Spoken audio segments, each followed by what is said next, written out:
Hai,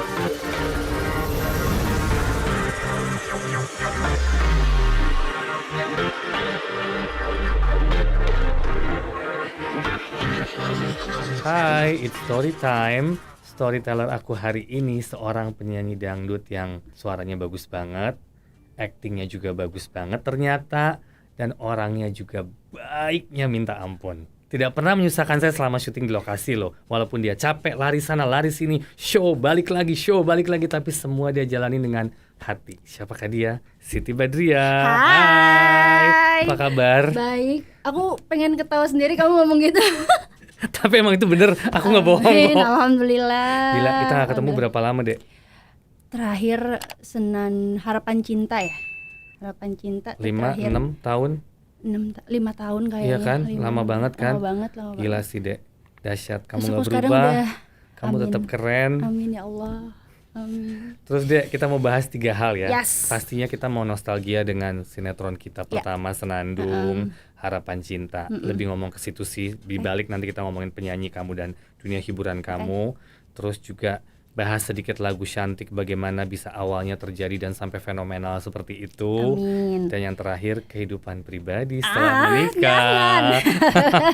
Oke. Kita ngomongin awal Senandung ya. Pertama itu kita emang bikin sinetron Senandung itu kan emang aku membutuhkan seorang penyanyi dangdut. Karena secara konsep seperti itu. Kita casting kamu pastinya kan, Ya, gitu betul. kan. Nah, awal kamu bersedia atau mau menerima tawaran ini tuh gimana, Dek? Awalnya karena aku pengen banget masuk MD. Oke, Itu banget. thank you. Ya kan, terus aku tuh inget banget pas ada disuruh sama manajemen aku, Dek ini ada sinetron dari MD. Aku langsung, oke, kapan? Ayo mau, langsung kayak gitu akunya. Oke, ayo mau. Aku nggak baca cerita sama sekali. Aku nggak mau dengerin. Ya udah aku, yang penting aku masuk MD gitu. Terus suatu ketika aku ketemu sama sutradaranya Mas Anto Agam, Iya. diceritain sama Mas Anto Agam, ceritanya kayak gini. Ini aku banget, ini Sunda, ini nggak menyusahkan aku dan aku ya oke, aku mau gitu. Karena aku jujurnya pas masuk MD, karena kan aku tahu MD yang ya menurut aku kelas banget Kak gitu loh ya, Thank you. kelas banget. Terus aku takut yang mikirnya tuh kayak, aduh ini pasti dialognya susah nih, ini pasti banyak banget bahasa Inggrisnya nih, aduh gue bingung nih gitu. Sebenarnya kayak gitu, cuma dikarenakan MD yang ngasih, oke aku mau gitu. Jadi ya alhamdulillah Allah ngasih, lancarin semuanya dari mulai ceritanya, dari mulai judulnya, semuanya tuh ya enak-enak aja pas aku syuting. Jadi aku Terus mau. ini kan acting pertama kali buat kamu kan, Betul, pastinya betul, gitu kan. Nah, iya. itu gimana kamu datang ke lokasi dengan segala hal keriuhan pastinya, dengan jam kerja yang berbeda sama kamu nyanyi, dengan harus baca skrip, ngafalin dan acting depan kamera, ketemu sutradara. Apa kesulitan yang kamu dapat di situ? Sulitnya itu nggak ada sih ya Kak, alhamdulillah semuanya nggak ada kesulitan. Karena happy aja gitu, karena aku tuh happy ngejalanin di sinetron Senandung. Aku menjadi Senandung tuh bener-bener yang aku seneng, aku nggak mau terbebani. Aku disuruh nangis. Kalau nggak salah scene pertama, scene ayah aku meninggal, itu aku dihujan-hujanin jam 4 subuh. Pas azan subuh aku hujan-hujanan, tapi aku happy gitu, kayak ya aku happy. Aku semuanya kayak semua kru terus care sama aku, kayak ngasih selimut, ngasih anduk, tapi nggak usah, aku happy banget gitu. Karena aku menjadi Senandung pun, Senandung tuh kayaknya udah masuk di jiwa aku gitu. Jadi aku nggak ada masalah pada saat itu gitu. Semua kru, semua pemain, apalagi aku sama Hengki emang cocok gitu Iya, loh dalam cocok. actingku gitu. Jadi ya alhamdulillahnya gitu. Nah itu Enak-enak kan fenomenal lumayan panjang ya Dek. banget, Panjang kan selama banget. lumayan, pokoknya panjang deh. Sampai ternyata. sekarang Kak, Masih. sampai sekarang tuh masih banyak yang DM, masih banyak yang minta untuk diulang lagi, untuk Senandung jadi sama Gibran lagi kayak gitu. Itu tuh sebuah kayak, itu penghargaan buat aku. Oh berarti aku berhasil ya bikin orang suka di karakter aku gitu. Aku kayak gitu udah ya alhamdulillah. Sampai sekarang tuh kalau ngeliat-liatin YouTube, iya ya, oh iya ya, walaupun aku masih geli sendiri, aduh acting aku dulu kayak gini ya, aduh muka aku kayak gini ya gitu. Tapi aku gimana ya, kayak merasa tersanjung aja gitu. Orang-orang banyak yang kenal aku karena karakter aku di Senandung. Nah Ini kan perbedaan sangat jauh di mana kamu biasa nyanyi, Betul. show yang cuma mungkin kamu datang, kalau show kan datang JR 2 jam show pulang. Iya. Ini kan kamu harus show, harus syuting, Betul. pulang pagi. Sometimes kalau weekend kamu bangun pagi, kamu keluar kota, Yes. kamu show, kamu balik ke Jakarta, kamu syuting lagi. Sometimes padahal manajemen sudah memberikan aku waktu cuma Senin sampai Jumat Iya, kan. Sometimes kita minta waktu kan. Iya. Dek, minggu kosong nggak? Syuting dong, Dek. Iya, aku pulang dari show, aku langsung ke lokasi gitu. Maksudnya dengan energi dan power kamu yang segitu besar. Maksud aku, kita sih happy sekali. Karena, tapi bagaimana kamu ngejaga stamina, mood, dikala kamu lari sana lari sini dan kamu capek pastinya. Kamu kurang tidur, nah itu gimana tuh kamu kontrol semua itu gitu loh. Nyuri-nyuri waktu di lokasi sih Kak, kayak kalau aku belum di tag ya aku pastinya tidur di lokasi gitu. Terus ya nggak terbebani sih sebenarnya Kak, kalau Oke. ngantuk ya aku tidur gitu. Yang jelas aku mau digilir ke sana ke sini gitu kan. Terus kayak dalam 56 scene aku di apa namanya Kak? Aku lupa namanya, jumping ya. Iya, Jumping 56 scene terus-terusan, cuma ganti baju terus aku syuting lagi segala macam, take lagi. Happy akunya gitu. Jadi nggak terbebani, malah orang-orang lokasi tuh bilang, "Lo minum apaan ya? Kok lo nggak ada capeknya ya? Kok lo nggak ada ngantuknya ya?" Gitu ya gitu. Ya karena aku happy di kerjaan aku pas senandung itu gitu. nah terus OST-nya kan kamu yang nyanyi juga. Betul. Kita bikin video klip, Betul. kamu harus dance dan segala macam. Itu sih udah makanan kamu lah gitu kan. Tapi begitu kamu dengar lagu OST Senandung, what do you think? Itu lagu pertama aku yang agak-agak ke India ya. Agak-agak ke India itu pertama aku gitu, kayak ketablas sih, bukan ke India banget sih. Kalau India kan yang satunya ya, yang Harapan Cinta. Kalau ini kan agak dangdut tapi agak ke India gitu. Ini pertama kalinya aku dikasih itu lagu, nggak percaya Kak.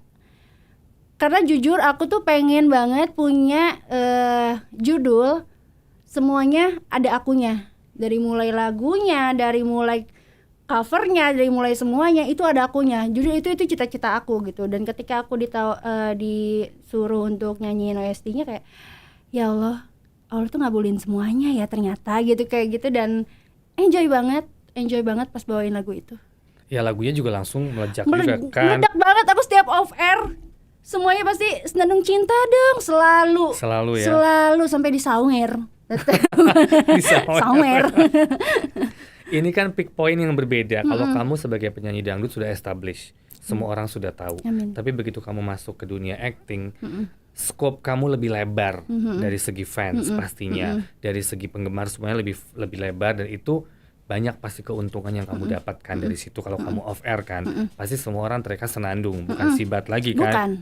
Ya kan? Iya. Nah itu gimana tuh respons orang-orang dan antusias mereka?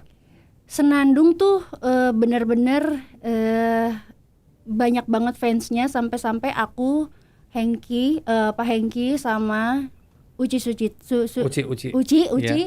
Kita tuh pergi ke Hong Kong buat meet and greet Senandung, gara-gara Senandung gitu. Terus semuanya itu kenalnya Senandung, bukan Sibat, bukan Siti Badriah, tapi semuanya Senandung.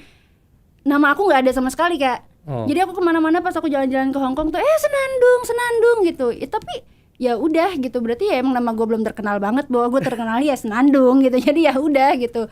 Terus pas aku nyanyi pun di Hong Kong waktu itu, apa-apa tuh mintanya lagunya Senandung. Terus aku diharuskan untuk acting dengan aku menjadi Senandung, Pak Hengkinya jadi Gibran, dan di situ aku di panggung harus Senandung gitu kayak. Ini di Hong Kong. Ini di Hong Kong. Jadi mereka punya fan base kamu. Iya. Ada orang Indonesia Iya. gitu. Dan mereka bikinin konser buat aku, Hengki dan Uci. Wow. Itu gara-gara Senandung gitu. Terus sampai ke, ya kalau di Indonesianya ya di kayak kota-kota Kalimantan dan lain-lain itu tetap Senandung yang ada. Dan selalu diulang tuh lagu Senandung Cinta terus-terusan sampai ke 1 jam itu lagunya itu nggak berhenti. Ya aku thank you juga pastinya sama manajemen kamu ya. Aku juga gitu thank you kan. banget, Sama Kak. Pak Rahayu terutama gitu, maksudnya support banget walaupun kita sempat sama manajemen kamu ya. Pokoknya cuma bisa sampai Jumat, Sabtu Minggu nggak bisa karena off air. Tapi kan Iya, bener. kamu tuh berbaik hati, tanpa info mereka kamu langsung ke lokasi kan. Iya, bener. Aku bisa nih minggu siang ke lokasi. Aku yang bisa. Iya kok Sibat bisa. Gila, aku bilang ini energinya baterainya alkalin deh, kayaknya juara banget. Ya ampun. Nah, kita balik ke awal karir kamu sebagai penyanyi. Siapa yang menemukan kamu? Awal kamu kan dari mana asalnya? Bekasi, Nah, Setu. oke. Awalnya siapa yang menemukan kamu dan melihat bakat kamu ini penyanyi nih, bagus nih. Aku tuh kan dari penyanyi panggung ke panggung. Jadi bapak aku itu punya grup dangdut. Terus aku ikutan di grup dangdut bapak aku, nyanyi dari hajatan ke hajatan, hitanan ke hitanan, kayak gitu-gitu Kak. Terus ada satu label indie yang nawarin aku, kamu mau nggak Siti dibikinin satu album.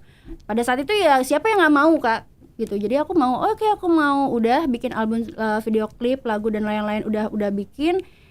Nah si label indinya ini jujur sama aku, buat masukin kamu ke TV ini susah banget gitu. Jadi gimana kalau aku oper ke label Naga Suara gitu. Oke. Aku oper kamu ya, katanya gitu. Oh oke, nggak apa-apa kalau emang nggak keberatan buat ngoper aku. Akhirnya aku dioper, aku dikasihin ke pencipta lagu aku, Endang Raes, dikasihin. Terus dari Om Endang aku dikasihin ke Parahayu. Parahayu setuju, oke, saya mau dia gitu, saya mau ngorbitin dia segala macam. Pada saat itu rambut aku masih panjang banget tuh. I know kamu pernah casting ke aku panjangnya segini kali ya. Jauh iya. panjang banget. Iya, sebetis, aku masih sebetis Itu gitu. aku ingat banget kamu gak boleh potong rambut Iya, sama papa kalau nggak salah. aku ingat banget aku di ruangan kamu sama mama aku. Itu gimana tuh? Kenapa nggak boleh potong rambut tuh? Unik loh. Bener-bener Iya. di sedengkul kali ya. Bener-bener iya, Panjang emang banget. segini. Itu pertama kalinya aku ketemu sama Kak Sanjay. Pas aku casting tuh, itu nggak boleh dipotong tuh karena ini Kak, bapak tuh pengen banget punya anak perempuan. Anaknya tiga-tiganya laki-laki semua. Pas punya anak aku perempuan, dia tuh jadi kayak udah punya omongan sendiri. Gue kalau punya anak, gue nggak bakal ngizinin anak gue rambutnya dipotong gitu. Jadi sampai akhirnya 13 tahun aku panjangin tuh rambut. 13 13 tahun. Wow. Sama sekali nggak pernah potong. Nggak pernah dipotong sama sekali. Dipotongnya itu pas aku casting di sini kan. Casting di sini, aku mikir apa iya ya aku harus potong rambut ya. Potong rambut pada saat itu juga pas pulang. Dan akhirnya ya pas kamu ketemu Parahayu pertama ke Naga Suara juga masih sepanjang itu. Masih panjang. Dia nggak komen bahwa harus potong. Parahayu malah nggak ngizinin aku untuk potong. Jangan dipotong ya, itu jadi ciri khas kamu. Aku kayak gambling kan. Aduh, dari ini harus dipotong, hari ini nggak boleh dipotong. Aku gimana nih? Tapi aku lebih memilih kayak ya udah, emang gue udah bosan juga sih bawa sama rambut panjang sebenarnya. Gitu-gitu aja. Karena kan rambut panjang tuh capek Kak, keramasnya aku harus gini. Ngeringinnya nggak pernah pakai hair dryer. Seumur hidup aku waktu dari kecil sampai 13 tahun itu aku nggak pernah pakai hair dryer. Jadi keringinnya tuh kayak udah anduk aja gitu. Kayak gitu. Terus aku tuh kayak bermimpi potong rambut pendek enak kali ya, hair dryeran gitu, terus catokan kayak gitu. Akhirnya pas kamu nyuruh potong rambut, oke, aku mau. Walaupun pulangnya aku diomelin sebenarnya. Nah, terus kamu berarti kan hijrah ke Jakarta. Betul. Kamu take over by Naga Suara. Nah, itu kamu mulai karir lagu apa pertama tuh waktu itu? Berondong Tua. Itu di tahun 2010. Oke. 2010 langsung dikasih lagu yaitu Berondong Tua langsung. Kamu langsung abis itu mulai nyanyi. Oh belum. Belum. Dari 2010 itu lagu aku ternyata nggak meledak-meledak nih. Udah aku diem aja gitu, off air nggak ada, on air nggak ada gitu. Jadi dan aku pun belum pindah kosan di Jakarta. Aku masih di rumah emak gitu kan, di rumah ibu aku. Terus akhirnya di tahun 2013 Berondong Tua meledak. Telat ya meledaknya? Telat banget Kak. Aku udah ya udah deh, gue nyemplung lagi nih ke panggung-panggungan gitu. Aku sampai ke panggungan lagi, narikin sabaran lagi ya, Bo. Sampai gitu lagi gitu aku. Terus akhirnya 2013 ternyata booming. Ya udah, aku jadinya langsung hijrah lah ke Jakarta. Aku ngekos, langsung tuh budget aku masih minim banget pada saat itu. Ada uang di ATM aku itu cuma 200.000 dan itu aku kosan tuh bener-bener yang meri banget ya. Makan mie instan aja tuh harus berdua, satu berdua, dan satu dus itu untuk 1 bulan kita. Sampai segitunya gitu. Aku pas kamu di kos sama asisten aku. Oke. 2013 walaupun lagu aku udah meledak pun aku masih kayak gitu kehidupan aku gitu. Berarti kamu sekarang bersyukur banget ya, Dek. Alhamdulillah sangat. Dan pick kamu nih dengan lagu Cantik. Itu gila sih, Dek. Alhamdulillah. Itu gila sih. Nah, itu apa yang kamu, pasti kamu shock juga kan dengan respons dan fenomenalnya itu. Nah, itu awalnya gimana bisa dapat lagu itu? Jadi awalnya tuh aku datang ke Naga Suara, kebetulan si pencipta lagunya itu lagi playin terus tuh lagu-lagu Cantik, tapi masih suara si penciptanya gitu. Terus kayak aku ini lagu enak juga gitu. Aku kayak peres-peres, ini lagu enak juga, tapi aku nggak ngerasa kalau itu lagu enak gitu, nggak ngerasa, tapi kayak ini karena aku udah lama banget aja nggak dikasih lagu gitu, jadi ya ini lagu enak juga ya gitu. Terus kata pencipta lagunya, coba kamu digayetin aja, gayetin. Udah akhirnya aku ngegayetin, pas aku nyanyiin, bagus gitu, enak juga gitu. Jadi ya aku nggak ada niatan untuk punya lagu booming, nggak ada niatan untuk punya lagu, oh ini bakal meledak segala macam, ini bakal jadi duit gue, enggak sama sekali. Aku cuma pengen aku punya lagu lagi gitu doang gitu. Setelah aku lagu Senandung, setelah aku lagu Harapan Cinta, setelah Harapan Cinta ya udah gitu, aku pengen punya lagu lagi. Akhirnya dikasih lagunya, video klip kita di emperan, di parkiran mobil di Ancol, terus di pulau di Ancol juga tuh, yang di situ banyak banget sampah, masya Allah ya. Saya syuting itu sampah tergeletak semuanya, tanah dalam, pakaian dalam di situ, ya Allah ini apa gitu, tapi ternyata malah booming. Iya loh, malah hebat booming. banget. Sampai banyak awardnya juga ya, kamu juga dapat musisi, dapat viewers YouTube terbesar di Indonesia dengan 634 juta viewers. Kamu juga menang award di Thailand Best Asian Economic Community Song. Wah, luar biasa banget. Tapi di sini semua orang, setiap kita kemanapun pasti lagunya itu. Alhamdulillah. Perubahan apa sejak lagu Cantik itu meledak di diri kamu dan tentunya di Naga Suara pastinya, dengan orang-orang di sekitar kamu, apa yang kamu rasakan? Dan kalau dirasakan banyak banget, karena aku sebelum lagu Cantik pun aku udah mengeluarkan lagu udah beberapa ya, setiap masuk nominasi award dan lain-lain tuh kayak masuk nominasi gitu, kayak seneng gitu, tapi ketika dibacain gagal, nggak menang terus aja, nggak menang. Di situ kayak sedih banget ya, gue punya lagu tapi masuk nominasi doang gitu, kayak nggak menang, kapan ya aku dapetin piala yang kayak AMI Award dan lain-lain. Itu kan sebuah kebanggaan sebagai penyanyi kan, Kak gitu, kapan ya gitu. Dan akhirnya pas lagu Cantik ini terus-terusan selama 3 tahun dapat lagi, kayak ini tuh benar-benar lagu Cantik tuh bawa berkah banget buat aku, Kak gitu. Dari mulai segi jobnya, kayak penghargaannya gitu, penghargaan dari award, penghargaan dari orang-orang gitu, itu ngefek banget buat aku gitu. Dari situ kan turn point, kamu berubah dengan show pasti yang nggak ada berhentinya. Betul, gitu kan, ya kan. Jangankan kita ajak main sinetron lagi, kayaknya nggak punya waktu pasti habis itu. Pada saat itu pasti udah nggak mungkin jadwalnya. Saya udah tahu buat Pak Rahayu nggak bisa tambah emas saya nih, saya hajar dulu kata dia. Walaupun dia selalu support aku ya, aku berterima kasih banget dengan Pak Rahayu. Sekarang kita lanjut ke kehidupan pribadi. Dengan suami kamu yang sekarang. Awal perkenalan tuh gimana? Aku lagi meeting sama teman aku, terus ternyata si suami ini janjian sama teman aku juga tuh yang lagi meetingin sama aku. Tapi ya kayak gini, aku meeting sama teman aku, nah dia di situ gitu, cuma yang hai gitu. Tapi udah abis dari situ meeting dikenalin, suami ngajakin ke teman aku yang meeting itu, lu lanjut kemana nih? Terus enggak gue nggak lanjut, yang lanjut tuh Siti, lu bareng aja sama Siti.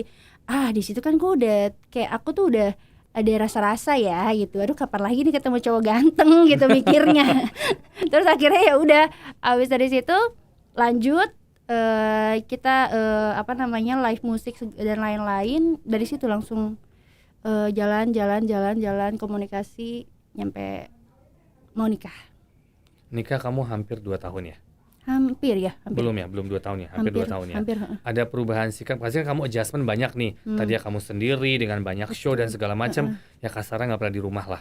Sekarang kamu ya tanggung jawab, punya suami ya, pasti kamu harus urusin. Kamu ya harus take care lah, walaupun kamu dengan segudang pekerjaan kamu mungkin show kamu jauh lebih banyak dibandingin dia gitu kan. Itu kamu gimana adjustment dengan dia? Cara understanding masing-masing tuh gimana?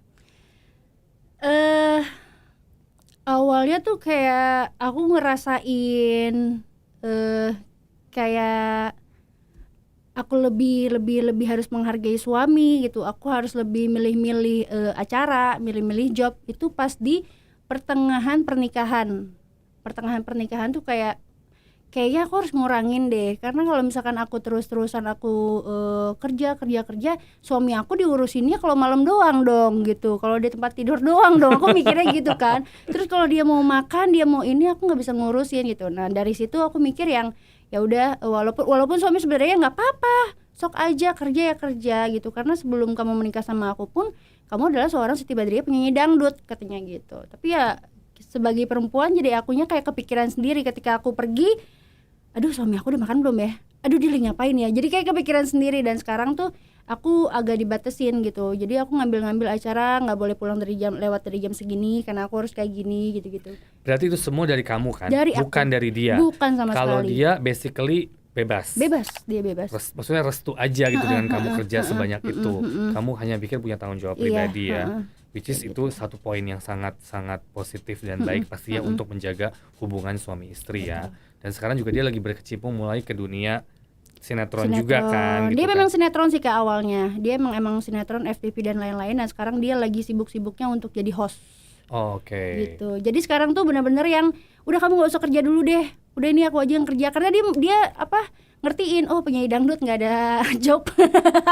Jadi dia yang terus-terusan tiap hari kerja gitu. Karena dia ngertiin aku. Pandemi ini membuat kamu kan pasti berubah banget deh.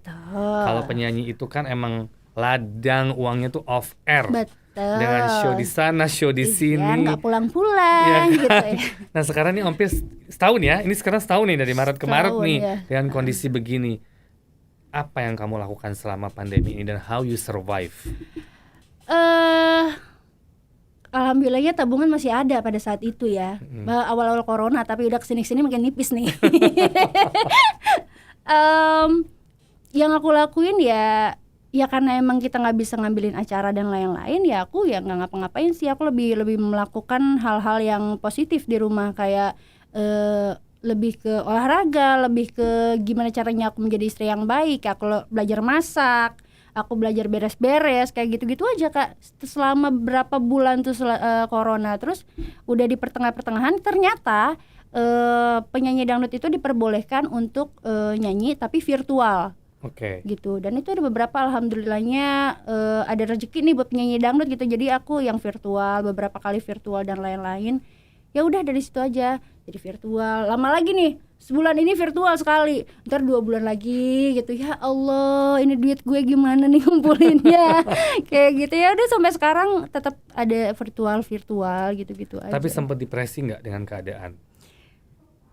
Bukan depresi sih, mungkin lebih ke yang aduh kok begini banget ya, maksudnya pasti efektif, pasti bukan buat kamu aja, buat kita semua. Kemarin sempat yang almost down ya, apalagi di awal-awal gitu kan, kita harus menerima semua keadaan. Tapi kan kalau sebagai kalian yang tadinya fully sibuk banget, ini hampir setahun ini mungkin kamu lebih banyak di rumah. Atau mungkin virtual seperti tadi kamu bilang, cuma ada sebulan sekali atau 2 bulan sekali. Kamu sempat ada mental problem, bukan problem, maksudnya lebih ke terganggu nggak? Aduh gila, aku gimana nih survive gini gak? Ada.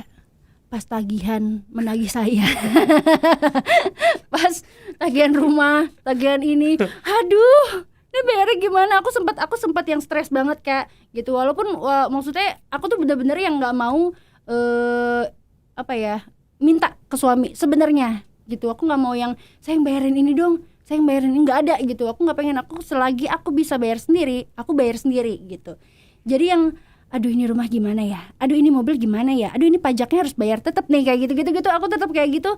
Itu sempat yang nangis. Pasti, aku sempat nangis Kak, sempat nangis kayak ya Allah ini cobaan kok ke semuanya sih gitu. Sedangkan harusnya ada pemilu dan itu adalah lebarannya para penyanyi dangdut. Betul. Gitu ya. Ya saat pemilu itu nggak ada apa-apa, ya Allah. Pas pemilu kata asisten aku kayak, dong harusnya kita dapat duit segini ya, gitu, harusnya kita dapat segini, gitu ya. Tapi ketika kayak gitu, Allah selalu ngasih rezeki lewat tangan siapapun gitu. adalah aku yang tadi aku bilang virtual, adalah aku beberapa kali di TV gitu. Jadi ya yang harusnya buat tagihan pajak dan lain-lain, rumah, mobil dan lain-lain itu kebayar gitu. Alhamdulillah ya. Alhamdulillah. Kalau kita mau berusaha, kita juga percaya sama Tuhan. Betul. Pasti ada jalan ya. Emang nggak boleh give up sih dalam hidup. Ups and downs pasti ada. Dan harus selalu minta sih menurut aku ke Tuhan. Ya kan? Betul, Harus betul. selalu minta. Karena Tuhan nggak mungkin ngasih kalau kita nggak minta gitu. Aku mikirnya gitu sih. Gitu. Planning kamu ke depan apa, Dek? Apa ya? Aku pengen hamil dulu deh, Kak. Oh, Doain iya. ya. Amin. Iya bener. Aku pengen hamil Kesempatannya dulu. sekarang ya. Iya. Mumpung begini Iya, ya. doakan saya. Amin. Pasti. Amin. Terus dalam kehidupan Siti ini selama ini, apa yang belum tercapai dan apa yang kamu harapkan ke depan selain tadi kamu udah jawab pengen hamil dulu? Masih banyak banget sih Kak cita-cita aku yang belum tercapai gitu. Kayak aku harus punya lagu lagi. Sekarang tuh aku masih kayak bisa nggak ya gue punya lagu lagi yang seperti Cantik. Nah sekarang tuh aku punya pemikiran seperti itu. Yang kemarin-kemarin aku punya lagu yang nggak terlalu booming kayak Cantik, aku jadi santai. Nah sekarang jadi aku kayak terbebani gitu loh Kak. Barometer ya di situ Iya ya. gitu. Jadi ya bisa nggak ya punya lagu yang lebih dari Cantik nih, selalu kayak gitu. Nah sekarang tuh aku selalu berdoa ya, aku pengen punya lagu yang lebih dari Cantik, yang bisa dapat berkah buat semuanya, dapat berkah buat aku, label aku, semuanya pokoknya gitu. Ini disukain sama orang banyak. Itu sih sekarang yang lagi aku pengen. Kepikiran nggak bikin lagu sendiri? Nggak bisa. Cukup waktu SD sih Kak ya, aku nulis-nulis, curhat-curhat gitu. Tapi enggak Kak, nggak mau deh kayaknya. Nggak ketemu ke situ? Nggak ketemu Kak, curhatnya alay jadinya. Nggak mau. Tapi setiap lagu kan pasti kamu menggunakan feeling kan Dek? Karena kan kamu nyanyi harus menggunakan soul. Betul. The moment kamu dikasih lagu sama tim, ada nggak? Aku nggak suka nih, aku nggak mau. Pernah nggak ada seperti itu? Waktu aku belum nikah, aku nggak. Jadi Enggak. lagu apapun, ayo aku mau gitu. Tapi Oke. ketika aku udah nikah gini, aku pilih-pilih Kak. Aku nggak mau lagu yang sakit hati, ditinggalin, terus merana. Aku nggak mau. Oke. Karena banyak yang bilang katanya lagu adalah doa. Oh iya. Gitu. Oh, Gitu, aku takut Kak. Aku setelah nikah dikasih lagu nih, ini lagunya, aduh patah hati banget, nggak mau deh gitu. Untungnya pas lagu Suamiku Kawin Lagi itu aku sebelum nikah ya, jadi ya udahlah ya, jauh nih gitu. Aku pilih-pilih sekarang. Kalau itu sekarang nggak mau kan? Nggak mau, nggak mau. Serem banget. Tapi emang secara karakter kamu tuh emang baik Dek. Amin ya Allah. Itu aku lihat kamu tidak pernah berubah dari awal saya kenal sampai kemarin saya cuma WhatsApp Dek. I mean like kita keep in touch jarang. Ya ada tapi jarang gitu kan. Aku cuma minta tolong Dek, aku ada YouTube channel bla bla, bantuin kesini. Kamu langsung hayu tanpa basa-basi dan tanpa ada gue sibuk, gue ini enggak. Kamu langsung hayu. Kapan kita atur jadwalnya gini-gini. Maksud aku itu karakter kamu yang dari dulu aku ngeliat tidak pernah berubah sih. Amin. Tapi aku kayak gitu juga karena kamunya baik. Amin. Gimana dong? Amin. Ya selama judul aku, Kak Sanjay adalah salah satu orang yang terbaik buat aku. Amin. Jadi kalau aku ada curhat-curhat apa, ada apa-apa, gitu. Jadi yang benar-benar Kak Sanjay tuh All in one ya, Bo? Iya. All in one. Bener-bener deh. Ada pokoknya yang paling terkenang tuh bener-bener Kak Sanjay tuh kayak dia tuh baik banget sama aku. Amin, Gitu, sama-sama. Yang penting tetap jaga silaturahmi ya. Betul, Kak. Pesan dan kesan Dek, menurut kamu kayak tadi kan kamu sudah mengalami banyak dengan corona ini, kita begini pasti kan kamu ada pesan dan kesan mungkin untuk orang-orang yang dengar bahwa kita harus survive or something. What do you think gitu? Pokoknya siapapun kita, dimanapun kita, musibah ini kan bukan cuma ke satu orang, ke semua orang yang kena. Ya, apapun masalahnya, apapun musibahnya, kita harus tetap minta, kita harus tetap berdoa sama Tuhan, karena Tuhan bakalan ngabulin sesuai apa yang kita minta. Amin. Thank you. Thank you, Kak. Thank you banget hari ini. Thank you banget. Jauh-jauh dari Makasih. Cibubur ke sini. Makasih. Thank you Ya, semuanya. alhamdulillah akhirnya Kita harus tetap bersilaturahmi ya. Harus. Insya Allah ada kerjaan bareng. Soon. catat ya. Jangan catat. lupa subscribe, like, and comment bersama Siti Badriah. Thank you. Thank you. Thank you.